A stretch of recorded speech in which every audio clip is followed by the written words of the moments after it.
এই যে কলি এই ব্ৰহ্মাৰ দেহত যত আছিল অধৰ্ম তেখম্পে আহিয়া ভৰিলে দুষ্ট কলি জন্ম। এই কলি হ'ল ব্ৰহ্মাৰ যুগপুত্ৰ। ব্ৰহ্মাৰ যুগপুত্ৰ চাৰিজন, সত্য, তেতা, দ্বাপৰ, কলি। এই কলি অধৰ্ম এক অৱতাৰ, অধৰ্মৰ অৱতাৰ।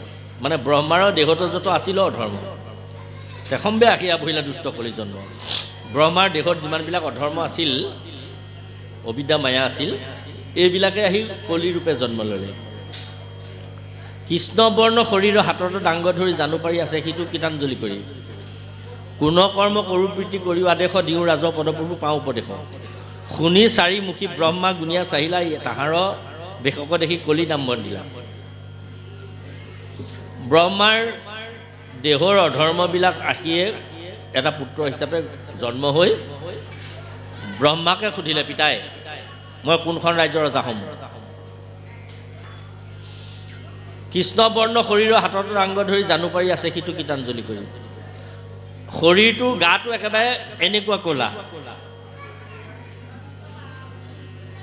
কিট কিটকে ক'লা। আৰু সুধিলে আঁঠুকাৰি লৈ, জানুবাৰী মানে আঁঠুকাৰি, মই কোনখন ৰাজ্যত ৰজা হ'ম বুলি লাঠিডাল জোকাৰি সুধিলে। ব্ৰহ্মাই ভাবি চিন্তি ক'লে, তই মোৰ অধৰ্ম পুত্ৰ জন্ম হ'লি, আৰু ঠিক আছে পুত্ৰ, এতিয়া সত্য যুগ, সত্য যুগৰ গোটেই যুগ বৃত্তান্তটো ক'লে।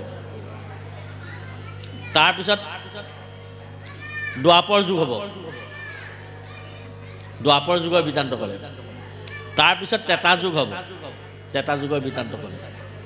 তাৰপিছত কলি যুগ হ'ব, কলিৰ পিছত কল্কি হ'ব।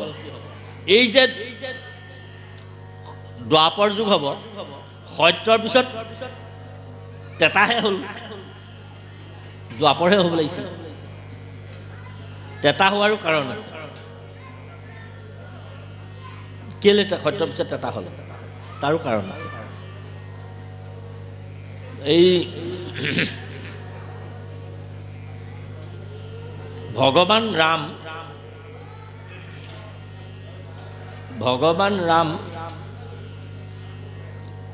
ভৰ দুপৰীয়া দিনত জন্ম হৈছিলে।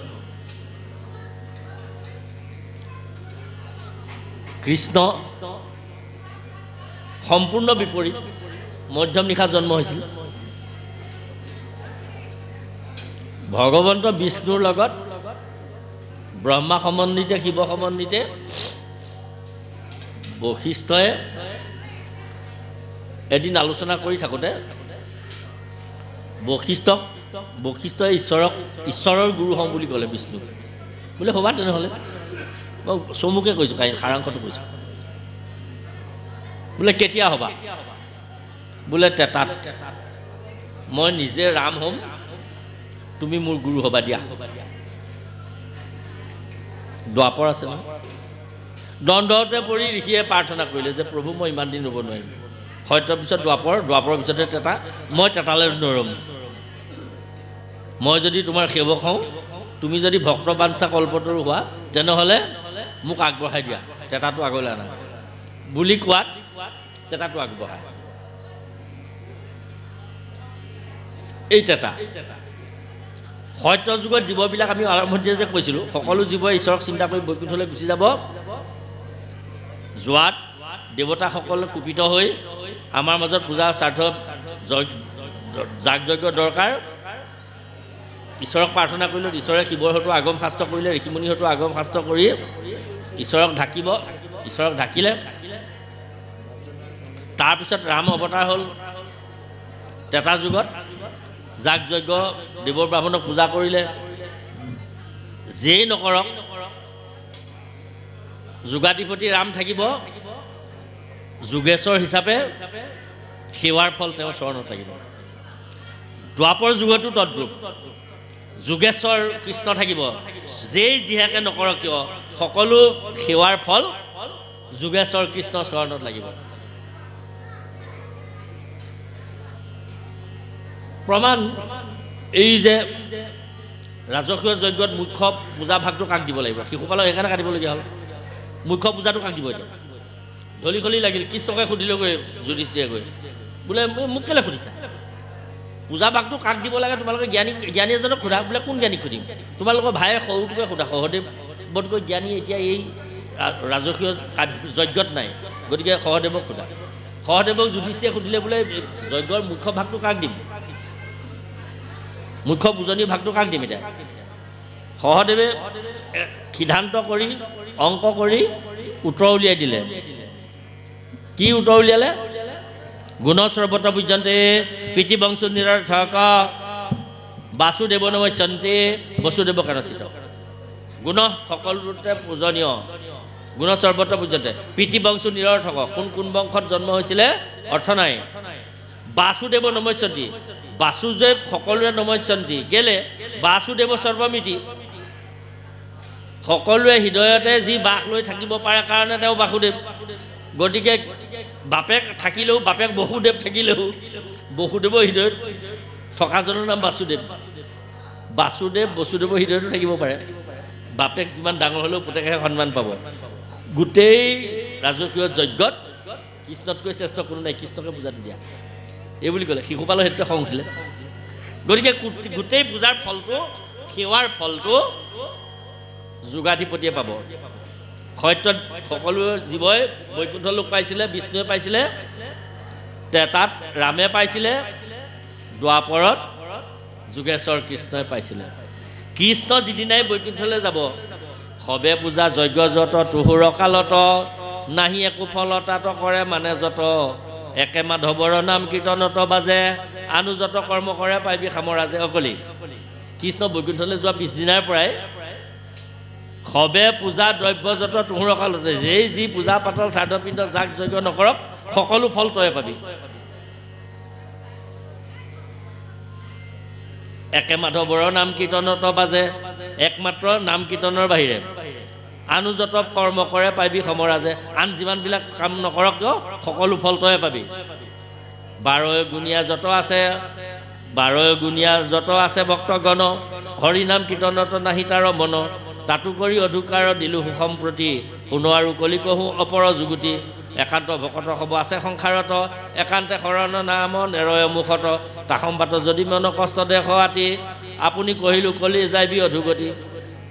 ধৰণী মণ্ডলত পৃথিৱীত একান্ত ভকতসকল ক'ত আছে তেওঁলোকক ভয়ে ভয়ে চলিবি। একান্ত ভক্তসকলে কৰা কামবিলাকৰ প্ৰতি সন্দেহ নানিবি, তেওঁলোকক সন্মানেৰে থবি আৰু তেওঁলোকক সেৱা সন্মান কৰিবি। নাম ধৰ্মত বিশ্বাস ৰাখিবি আৰু আনসকলে নাম ধৰ্মৰ বাদে বাকী যিবিলাক কাম কৰিব গোটেইবিলাকৰ ফল তই পাবি। এতিয়া কলি যুগত নাম ধৰ্ম আচৰণ নকৰি আন ধৰ্ম আচৰণ কৰিলে, আন ধৰ্ম বুলিছোঁ, গোটেইবিলাক ফল কিন্তু কলিয়ে পাব। সেই কলিকে ঠাই দিলে এইকেইডোখৰ ঠাইতেই তই থাকিবি। গতিকে এতিয়া সেইকাৰণে একান্ত ভক্তসকলে এইটোকে কৈছে, অকণমান পিছতে ক'ব। আপুনি গালে নেকি আমি বাহিৰলৈ যাওঁতে? যজ্ঞ কৰি শ্ৰৱণ কীৰ্তনকে, নাই কোৱা নাই, গাব সেইটো। যজ্ঞ কৰি শ্ৰৱণ কীৰ্তনকে খবৰ নাচাপিবি কাপাপি সিটো গৃহস্থ ওচৰ। হুয়া এক শৰণ কৃষ্ণৰলৈ নাম, মুহুৰ আদেশে কলি নপশিবি সিটো গ্ৰাম। কলিও তই সেই গাঁও গাব এতিয়া ক্ষেত্ৰতে সেই গাঁওখনলৈকে তই সোমাবি। গতিকে এয়াই নাম ধৰ্ম। এই নাম ধৰ্মক আপোনাক সবে অৱগাহন কৰক। নাম ধৰ্মত সুদৃঢ় বিশ্বাস কৰক। নামে সকলো কাৰ্য সিদ্ধি কৰে। নামে 7 কাৰ্য সাধিবে দেখা বুলিছে শাস্ত্ৰই। কীৰ্তনত লিখিছে মহাপুৰুষে, নামে 7 কাৰ্য সাধিবে দেখা, প্ৰতি লোৱা 7ৰ ৰেখা। প্ৰথমে দহিবে পাতেক 6, কৰিবে মহাপুণ্য অদ্ভুতই, কৰাইবে বিষয়ত বীৰপতি, কৃষ্ণত বঢ়াইবে প্ৰেম ভকতি, উপজাবে আদি বৈষ্ণৱী জ্ঞান, মায়া দহি কৰৈ নিৰ্জান, চৈতন্যময় পূৰ্ণানন্দ হৰি, থৈবক তেন্তে এৰক কৰি, এতেকে নাম হৈব শান্ত, কহিলো পৰম তত্ত্ব একান্ত। গতিকে এই নামত সাংগুপাংগে আপোনাক সবে বিশ্বাস ৰাখক। এই 12 স্কন্ধ ভাগৱতৰ 18,000 শ্লোকত কেৱল নামৰ কথা ক'লে। ইয়াত কেৱল হৰে নামেব নামেব নামেব নামেব মম জীৱনম কলৌ নাস্তেইব কলৌ নাস্তেইব কলৌ নাস্তেইব কলৌ নাস্তেইব। কলিযুগত হৰিৰ নামৰ বাহিৰে একো কাম কৰিব নোৱাৰে, কৰিলেও তাৰ ফল নাপায়। যেনেকৈ দৰৱৰ বটলটোত এক্সপায়াৰী ডেট লিখি থয়, এক্সপায়াৰী ডেট লিখি থোৱাৰ পিছত দৰৱ খালে যেনেকৈ কাম নকৰে, এই কলিযুগত নাম ধৰ্মৰ বাহিৰে আন ধৰ্ম আচৰণ কৰিলেও তেনেকুৱাই ফল। সেইকাৰণে শাস্ত্ৰমতে আপোনাক সবে আগবাঢ়ি আহক, কেতিয়াও ভয় নকৰিব। আপোনালোকে নাম ধৰ্ম অৱগাহন কৰক। কোনোবা কোনোবা অনুষ্ঠানৰ, আমি এতিয়ালৈকে কোনো অনুষ্ঠানৰ নাম কৰা নাই, অমুক অনুষ্ঠানটোলৈকে আহক, ইয়াতে নাম ধৰ্ম ধৰক কোৱা নাই। কিন্তু আপোনাক সকলোকে প্ৰভু ভগৱন্তই এটি বিবেক দিছে। ভাগৱত গ্ৰন্থৰ আন এটি নাম বিবেক শাস্ত্ৰ, ভাগৱত গ্ৰন্থৰ আন এটা নাম ক্ষমাৱতাৰী শাস্ত্ৰ। কিয়? ভা শব্দটোৱে বিবেক বুজাইছে। ভা কাৰণ ভাবুক জ্ঞং, ভাৱনাটো ক'ত আছে?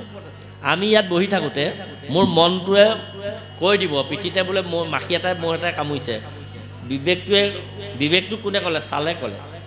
ছাল ছটাই বিবেকক ক'লে মহ এটাই কামুৰিছে বুলি। বিবেকে তৎক্ষণাত সোঁহাতখন ক'লে, বাঁহাতখনে এইটো যন্ত্ৰটো লৈ আছে, সোঁহাতখনে ক'লে তুমি মহটো মাৰি দিয়া। এইটো বিবেক। বিবেক মানে ভাবিনি, ভাব শুনিও ভাবি নিয়াবে প্ৰশ্নৰ উত্তৰ কহোঁ সৌমাও এবে সাৱধান। এই ৩য় স্কন্ধত কপিল প্ৰভুৱে মাকক ভাবিনি বুলিছে। আমাক 12 স্কন্ধ ভাগৱতে ইমান দিনে ক'লে নহয়, 500 আজি 55 বছৰ 60 বছৰ হ'ল, নাই শুনা নাই। শহুৰেও ক'লে নহ'ব, শাহুৱে ক'লেও নহ'ব, একশৰণ ভাগৱতী সমাজে ক'লেও নহ'ব, নাম ধৰ্ম সমাজে ক'লেও নহ'ব, জগত বনিয়াই ক'লেও নহ'ব, সোণাৰাম ভাগৱতীয়ে ক'লেও নহ'ব, শ্ৰীমন্ত শংকৰদেৱ সংঘই ক'লেও নহ'ব, সত্ৰাধিকাৰে ক'লেও নহ'ব, কোনো ক'লে নহ'ব। হ'ব কোনে? বিবেকে যেতিয়া ক'ব আপুনি বিবেকক প্ৰাধান্য দিয়ক, আপোনাক বিবেকেই তাৰিব। বিবেকক প্ৰাধান্য দিয়ক, বিবেকক প্ৰাধান্য। এই ভাগৱত গ্ৰন্থখন বিবেক শাস্ত্ৰ।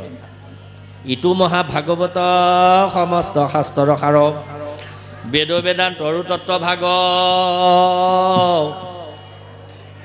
তৰ্ক ব্যাকৰণ পঢ়ি সমস্ত শাস্ত্ৰক পঢ়ি, নাপাৱে ইহাৰ অৰ্থ লাগ, কিন্তু কৃষ্ণ চৰণত একান্ত ভকতি যাৰ, শিষে বুজে আৰু অভিপ্ৰায়, কৃষ্ণত ভকতি বিনে পঢ়ি শুনি ৰাতি দিনে, বুজিবে বাপৰ গহনাই। দেখিলেনে বাৰু? কৃষ্ণৰ ভকতি বিনে পঢ়ি শুনি ৰাতি দিনে, বুজিবে বাপৰ গহনাই। ৰাতিক দিন কৰি দিনক ৰাতি কৰি ভাগৱত পঢ়ি থক, বুজি নাপাব। কেতিয়া পাব? আপুনি একশৰণ নাম ধৰ্ম লৈ।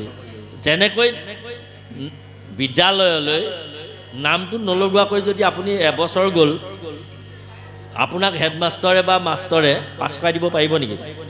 বা পাৰিব নেকি বাৰু? এবছৰ গৈ আছিলে আপুনি, নামটো লগাই ল'ব লাগিব, তেতিয়াহে আপোনাক পাছ কৰাই দিব, নহ'লে পাছ কৰিবতো নোৱাৰিব। এতিয়াও শৰণ, সেই নাম লগোৱাটোৱেই শৰণ। গতিকে শৰণ লৈ নাম ধৰ্ম ধৰক। আপোনাক মোক, আপোনাৰ মা দেউতাই, যুৱক যুৱতীসকলক কৈছোঁ, জন্ম দিলে। এই মৃকন্দু ঋষিৰ পুতেক মাৰ্কেণ্ডেয় নিজে সাধনা কৰিহে নিজৰ আয়ুস বঢ়ালে। আপোনালোককো যদি ধন লাগে, ধান লাগে, চাকৰি লাগে, বিদ্যা লাগে, যুৱকসকলক ভাল ছোৱালী এজনী লাগে, কন্যা এটি, যুৱতীসকলক ভাল বৰ এটি লাগে, দৰা এটি লাগে, এয়াও তেওঁহে দিব। ঈশ্বৰক সন্তুষ্ট কৰক। এই গুৰু আসনৰ আগত মহাভাগৱত গ্ৰন্থ আছে। আমি অধমে কৈছোঁ, নিজা কথা নহয়, 12 স্কন্ধ ভাগৱতে কৈছে। গতিকে আপোনালোকে নাম ধৰ্ম ধৰক।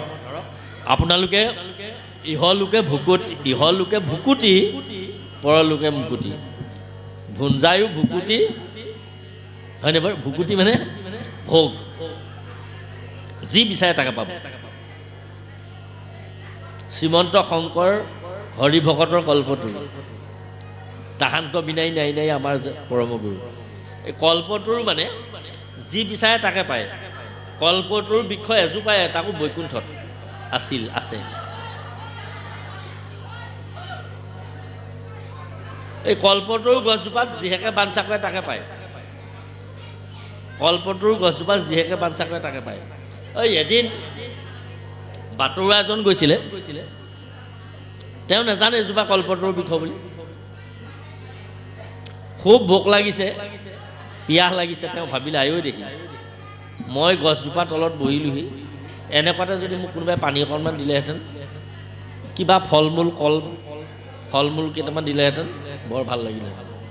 কথাটো ভাবি শেষ নহ'ল। সঁচাকৈ এইফালে চাইছে ফল মূল থাল এখনত এঠাল, এনেকুৱা পাত্ৰ এটাত এপাত্ৰ পানীও খালে, ফল মূলো খালে। ভাবিছে আৰু অকণমান পিছতে যদি আৰু মই জলপান এদি পালোহেঁতেন, ভালকৈ কোমল চাউলৰ সৈতে অমুকটো যি ভাবিছিলে, অকণমান পিছতে দেখিছে দেখোন জলপানৰ গুণ এটা আহিছে। এনেকৈ চালে, পালে, এয়া খালে। খাই লৈ এঘুমতি মাৰিলে, এইখিনিতে অকণমান টোপনি গ'ল। শুইতে ভাবিছে ভোক লাগিছিলে, এতিয়া অন্ন কেইটামান হোৱা হ'লে মোৰ ভালেই আছিলে। অন্ন ওলাল, অন্ন খালে। খাই লৈ ভাবিলে হাবিখন ওচৰতে আছে, মই সোনকালে ইয়াৰ পৰা যোৱাহে ভাল, নহ'লে বাঘ এটা আহি খাই পেলালে কি হ'ব। বাঘ এটাই খাই পেলালে। কল্পতৰু বৃক্ষক যাকে বাঞ্ছা কৰে, যিহকে বাঞ্ছা কৰে তাকে পূৰ্ণ কৰে। গতিকে বেয়া কথা ভাবিব নালাগে, ভাল ভাবিলে সকলো পায়, বেয়াটো ভাবিলে সেই বেয়াও হ'ব। গতিকে তুমি ভক্ত কল্পতৰু বাহিৰে ভিতৰে গুৰু, তুমি বিনে নাহি মোৰো আৰু, মাধৱদেৱে নামঘোষাত লিখিছে, হয়নে? তুমি ভক্ত কল্পতৰু, কোন? ভগৱান। কল্পতৰু বৃক্ষ বুলি চিনি ধৰা শুদ্ধ জীৱ ভকতি ভাণ্ডাৰ, কৰিছে প্ৰকাশক কোটি যোজন অপাৰ, হয়নে বাৰু? গতিকে শেষত কৈছে যে কহয় মাধৱ মাই নিচিনিলে নাই, চিনি পালে সেই বস্তু হৃদয়তে পায়। গতিকে সেই কল্পতৰু বৃক্ষ এজোপাক শংকৰদেৱেও নিজে কল্পতৰু হৈ আহি 12 স্কন্ধ ভাগৱত সংস্কৃতত আছিলে, বুজি নাপালোহেঁতেন। বুজি পোৱাকৈ মাতৃভাষাৰে আমাক তৰ্জমা কৰি দিলে বাপসকল, আইসকল, আমি সৌভাগ্যৱান। গতিকে আপোনাক সবে নাম ধৰ্মৰ অৱগাহন কৰক। সময়লৈ লক্ষ্য ৰাখি সাধ্যানুসৰি আমি পৰিস্থিতি পৰিৱেশলৈ লক্ষ্য ৰাখি এইকেইষাৰি বাণীৰে আজি এই মহাভাগৱত ধৰ্ম সম্পৰ্কীয় প্ৰথম স্কন্ধ আৰু ভাগৱতৰ কেইটামানি বাণীৰে আমাৰ ক'বলগীয়া ব্যাখ্যা সম্পৰ্কীয় প্ৰবচন আমি সামৰণি মাৰিব বিচাৰিছোঁ। ভাগৱত এনে মহাভাগ, কৈ থাকিলে কোনো অন্ত পৰিয়াব নোৱাৰে। সহস্ৰমুখী অনন্তৰে সহস্ৰমুখেৰে অন্ত কৰিব নোৱাৰি পৰা যাক এই ক্ষীৰসাগৰত সহস্ৰমুখী অনন্তই সাধনা কৰি আছিলে, এনেকৈ সাধনা কৰি আছে। উদ্দেশ্য এটা আছিলে, মোৰ 1000খন মুখ, 1000 মুখেৰে মই নাম জপ কৰোঁ, কিমান নাম ওলাই মই কিমান দিন পাৰোঁ চাওঁ, নাম নেৰোঁ। সহস্ৰ বছৰ পাৰ হ'ল, টিপচী চৰাই এটাই আহি আগতে পৰি অনন্তৰ আগত পানী পেলাই দিবলৈ ল'লে। অনন্তই ধ্যান ভংগ কৰি চকমককৈ চাই ক'লে, ঐ টিপচী, তই মোক চিনি পোৱা নাই, তই মোৰ ধ্যান ভংগ কৰিছ, তোক মই ভস্ম কৰিম। বোলে প্ৰভু মোক ভস্ম নকৰিবচোন, ৰ'ব মই কামটো কৰি লওঁ। বোলে কি কাম কৰ? বোলে সাগৰখন সিঁচি লওঁ। কেনেকৈ? এই সাগৰত পঢ়ি দিছোঁ নহয়, পানী অলপ পানী এনেকৈ ওপৰত পেলাই দিছোঁ যে, তই এইখন সাগৰৰ পানী এইকেইটা পাখিৰৰ সৈতে এইদৰে পানী আনি সিঁচিব বিচাৰিছ, কেতিয়াৰ পৰা কামটো কৰি আছ? বোলে আপুনি যেতিয়াৰ পৰা বহি আছে। বোলে আপুনি, বোলে ময়ো বহি আছোঁ এইকাৰণে ইমান দিনৰ পৰা প্ৰভুৰ সহস্ৰ নাম জপ কৰি শেষ কৰিব পাৰিম বুলি। তেনেহ'লে আপোনাৰ শেষ হৈছে নেকি? বোলে নাই হোৱা। হয়, মই মহা ভুল কৰিলোঁ, মোৰ ভুল হ'ল। প্ৰভুৰ নাম মই সহস্ৰমুখী অনন্তই শেষ কৰিম বুলি ভাবিছিলোঁ, নোৱাৰোঁ। নিশ্চয় তুমি মোক জ্ঞান দিলা। তুমি বা কোন হোৱা? ব্ৰহ্মা বিষ্ণু ত্ৰিনয়ন তাসম্বাৰ একজন, তুমি দেখা দিয়া। বিষ্ণুৱে বিষ্ণু ৰূপ ধাৰণ কৰি ক'লে, বৎস, তোমাৰ অহংকাৰ নাশ কৰিবৰ কাৰণে মই অৱতাৰ ল'লোঁ, এই টিপচী হৈ আহিলোঁ তোমাৰ আগলৈ, তুমি নিজৰ আশ্ৰমলৈ যোৱাগৈ। এই এতিয়াও এই আমি টিপচী সদৃশ। অনন্তই যি নাম সহস্ৰ মুখেৰে ক'ব পাৰে, আমি সেই মহাভাগৱত বস্তু ইমান কম সময়ত অৱগাহন কৰাটো সম্ভৱ নহয়। আমি এয়া যৎকিঞ্চিত নিয়ম মাফিকহে পালন কৰা হ'ল, এভাগী সেৱা জনোৱা হৈছে। ইয়াতো গৰ্ব অহংকাৰ আমাৰ হ'ব পাৰে। এই কবিৰ দাসে কৈছে, চাৰি ধৰতিক আগত কৰোঁ লেখনি বনৰাই, চাটো সমুদ্ৰকে মখি কৰোঁ গুৰু গুণ লিখা নাযায়। চাৰি ধৰতিক আগত কৰোঁ, গোটেই আকাশখন যদি এখন কাগজ হয়,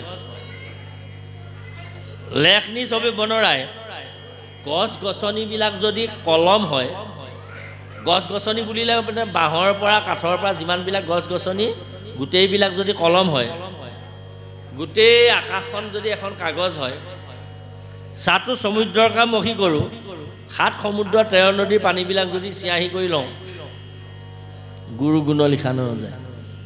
গুৰুজনাৰ কথা লিখি শেষ কৰিব নোৱাৰি। 7 সাগৰৰ 13 নদীৰ পানী যদি চিয়াহী হয়, পৃথিৱীত থকা গোটেই গছ গছনিবিলাক যদি কলম হয়, গোটেই আকাশ মণ্ডল যদি কাগজ হয়, কবিৰ দাসে কৈছে। আমি বাৰু সেইজনৰ কথা, সেই ভাগৱতৰ কথা কোৱাৰ অধিকাৰ আছে জানো? সম্ভৱ জানো? অসম্ভৱ। তাৰ ভিতৰতে এই যি এটি কথা আলোচনা কৰা হয়, এই সাৰ কথাবিলাক এই আলোচনা কৰা হয়, এই সাৰখিনিৰে অমৃতখিনিৰে আপোনাসৱৰ জীৱনৰ প্ৰয়োজনীয় স্থানত গ্ৰহণ কৰক। আইমাসকলে তেখেতসকলৰ সতি সন্ততিবিলাকক,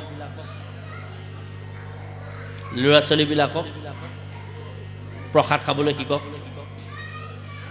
অন্ন, ভাত শব্দটো আমাৰ শাস্ত্ৰসন্মত। অন্নটো শাস্ত্ৰীয়, ভাতো শাস্ত্ৰীয়। ক্ষীৰ লৱণো লৈয়া শিঙা দধি ভাত, হয়নে? ভাত শব্দটো বৰগীতত বহুত ঠাইত লিখিছে। ভাগৱতৰ দশমতো ভাত শব্দটো আছে, অশুদ্ধ নহয়। ভাত ভাগৱতৰ শব্দ, চাউলৰ পৰা বনোৱাটো ভাতেই। কিন্তু ভাত ভকতে প্ৰসাদ কৰিছে, নৈবেদ্য কৰিছে, নৈবেদ্য কৰি লওক। কিয়? অন্ন শুদ্ধ শতশ্ৰুতি শতশুদ্ধ দুবা স্মৃতি স্মৃতি লম্বে সৰ্বগ্ৰন্থিনাং শুদ্ধিভৱেৎ। অন্নৰ যোগেদি জীৱবিলাকৰ মুক্তি হয়। অন্নবিলাকে জীৱক সংসাৰী কৰে, অন্নবিলাকে জীৱক বন্দী কৰি নৰকগামী কৰে। গতিকে সেইকাৰণে অন্নৰ ওপৰত আইমাসকলে গুৰুত্ব দিয়ক।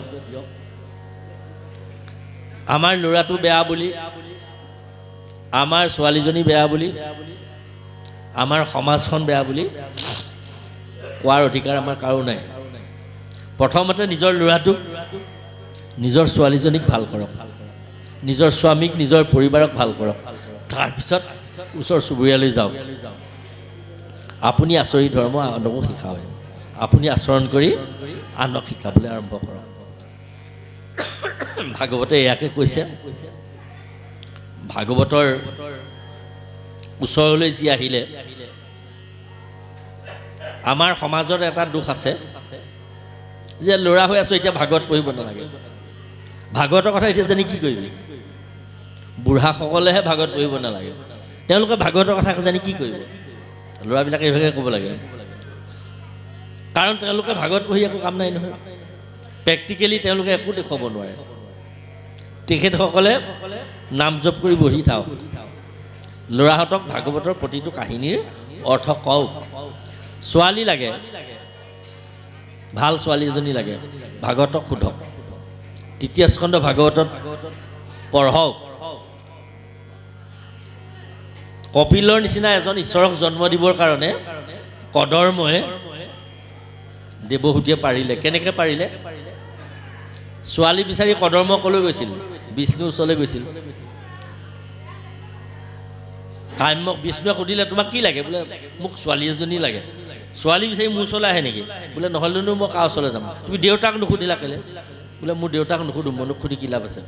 তেনেহ'লে মোৰ দেউতাক নুসুধোঁ, মই তোমাৰ ওচৰলৈ আহিছোঁ। কেনেকুৱা ছোৱালী লাগেনো? বিষ্ণুৱে সুধিলে কদৰ্ম ঋষি। কাম্যকৰ্ম যত মানে সবে পৰি হৰি, যাৰ তজু চৰণে ভজয় নিষ্ঠ কৰি তাহম বাকম মনে জানি অন্য অন্যে মিলি যজু গুণনাম গায় আনন্দ থাকন্ত সিটো দেহা প্ৰবতাই তাহম বাকম মনে জানি দিয়া ভাল যায়া পাছে মুখ্য দিবা প্ৰভু যদি থাকে দয়া কামনা বাসনা ধন ধান ঐশ্বৰ্য বিভূতি এই সোপাক লাগে লাগে লাগে লাগে বুলি নকৈ কায় বাক্য মনেহে তোমাৰ চৰণত ভক্তি কৰা কোনোবা ছোৱালী এজনী আছে যদি যিজনীয়ে নিজেও নাম গাই ঈশ্বৰ সেৱা কৰে আনকো নাম গাবলৈ শিকায় তেনেকুৱা ছোৱালী এজনী যদি আছে মোক তেনেকুৱা ছোৱালী এজনী দিয়া পিছত দেৱহূতিক দিলে দেৱহূতিক লৈয়ে চিধাই সংসাৰ আৰম্ভ কৰা নাই বহুত দিন সাধনা কৰিলে তাৰপিছতহে কপিলৰ জন্ম হৈছে এইবিলাক কাহিনী হৈ ভাগৱতত থাকিলে ভাল হ'বনে আমি বুঢ়াসকলে ল'ৰাবিলাকক ক'লে ভাল হ'ব সন্তান এটা স্থিতিৰ সময় কেতিয়া কাক সুধিব কোনোবা পুতেকে দেউতাকক সুধিব নেকি কোনোবা দেউতাকে পুতেকক মুকলিকে ক'ব পাৰিব কেতিয়াও নোৱাৰে ভাগৱতক সোধক সন্তান স্থিতি সময় কেতিয়া হিৰণ্যকশিপু কুম্ভ ৰাৱণ কুম্ভকৰ্ণ এইবিলাক কেতিয়া কোন সময়ত জন্ম হ'ল গধূলি সময়ত জন্ম হ'ল স্থিতি হ'ল গধূলি সময়ত সন্তান জন্ম স্থিতি হোৱাৰ সময় কোনটো শেষ নিশাৰ প্ৰথম পহৰটো শেষ নিশাৰ প্ৰথম পহৰ গতিকে সন্তান স্থিতি সময় সেইটোহে আমাৰ কোনোবা অভিভাৱকে কোনোবা ল'ৰা ছোৱালীক কৈছেনে বিবাহ আচাৰ্যই বিয়া পাতোঁতে বিবাহ ল'ৰা ছোৱালীহঁতক শিকাই দিছেনে কোনে ক'ব সন্তানটো গৰ্ভত স্থিতি হোৱাৰ পিছত 5 মাহৰ পৰা পঞ্চামৃত খালে স্থিতি হোৱাটো কথা নাই আপুনি ভট্টদেৱে কথা ভাগৱতত লিখিছে প্ৰথম গীতাৰ প্ৰথমতে দুখীয়া জীৱবিলাক কোনবিলাক জীৱই সংসাৰত দুখ পায় কপিল প্ৰভুৱে দেৱহূতিত কোৱা কথাখিনি এই তৃতীয় স্কন্ধত লিখিছে ভট্টদেৱে খুব ধুনীয়াকৈ সৰলাৰ্থ কৰি লিখিছে কথা ভাগৱতত ডেকা বাপসকলে যুৱবন্ধুসকলে কিনি আনি পঢ়িব তাত পদত নাই কথাৰে লিখিছে স্থিতি সময়টো কথা লিখিছে আৰু সন্তানৰ দুখ তাতে আৰম্ভ হৈ যায় 5 মাহত পঞ্চামৃত খোৱালে 6 মাহত ষষ্ঠামৃত সপ্তমমৃত নৱমমৃত খুৱাই নেকি অষ্টমমৃত খুৱাই নেকি নোখোৱাই নহয় আমাৰ জ্বলা টেঙা খাৰ তিতা কেঁহা চব খুৱাই দিছে কি খাব লাগে কি নাখাব লাগে কি পিন্ধিব লাগে মাকে কি পিন্ধিব নালাগে বস্ত্ৰ কেনেকুৱা পিন্ধিব লাগে তাকো শাস্ত্ৰত লিখা আছে আমি আৰু ল'ৰা ছোৱালীবিলাকক গালি পাৰি কিবা লাভ আছে তই এনেকুৱা হ'লি তই তেনেকুৱা হ'লি ল'ৰা ছোৱালীবিলাকে উভতি মাক দেউতাককহে গালি পাৰিব লাগে আমাক কেনেকৈ জন্ম দিব লাগে তোমালোকে নাজানিলা